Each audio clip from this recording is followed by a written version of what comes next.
ಶ್ರೀಕೃಷ್ಣ ಅರ್ಪಣಸ್ತು. ಇನ್ನು ಐದನೇ ಅಧ್ಯಾಯದೊಳಗೆ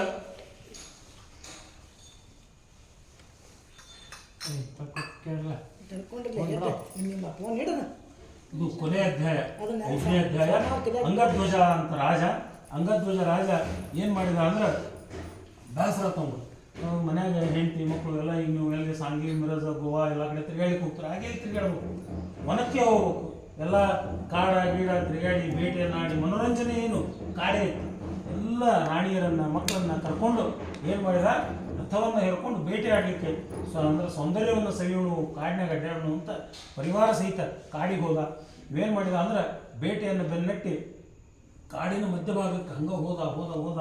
ಬ್ಯಾಸಿಗೆ ದಿವಸ ಬೇಟೆ ಅಂತೂ ಸಿಗಲಿಲ್ಲ. ದಣದ ಕೂಡ ನೋಡ್ತಾನೆ, ಸುಂದರವಾದ ನೀರು ಹರಿಲಿಕ್ಕತ್ತಿತ್ತು, ದೊಡ್ಡ ವೃಕ್ಷ ಇತ್ತು, ತಂಪಿತ್ತಲ್ಲಿ. ಅವೇನು ಮಾಡಿದ ಅಂದ್ರೆ ಕುದುರೆ ಕಟ್ಟಿದ, ಒಂದು ಸ್ವಲ್ಪ ರೆಸ್ಟ್ ಮಾಡಿ ಹೋಗೋಣ ಅಂತ ಅಲ್ಲೇ ಕೂತ. ಅಲ್ಲಿ ಏನಾಗಿತ್ತು ಅಂದರೆ ಆ ಊರಿನ ದನ ಕಾಯೋರು, ಅಂದ್ರೆ ಈಗ ಯಾರಿಗೂ ಇವ್ರಿಗೆ ಗೊತ್ತಾಗಿಲ್ಲ, ನಾವು ಸಣ್ಣವ್ರ ತನಕ ನೋಡಿವಿ, ಊರಾಗ ಗೌಡ್ರದು, ದೇಸಾಯರದು, ಕುಲಕರ್ಣಿಯರ್ದು ಎಲ್ಲರ ಮನೆ ಆಕಳ ಮೇಯಿಸ್ಲಿಕ್ಕೆ ಗೋಪಾಲಕರು ಅಂತಿದ್ರು.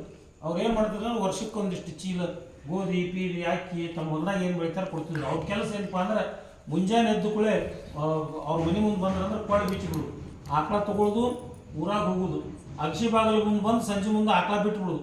ಅವ್ರು ತಮ್ಮ ಮನೆಗೆ ಹೋಗಿಬಿಡ್ತಿದ್ವು ಆಕಳ. ಅವ್ರ ಕೆಲಸ ನಮ್ಮ ಮನೆ ಆಕಳ ಮೇಯಿಸೋದು. ಹಿಂಗೆ ಅವರೆಲ್ಲ ಆಕಳ ಹೊಡ್ಕೊಂಡು ಕಾಡಿಗೆ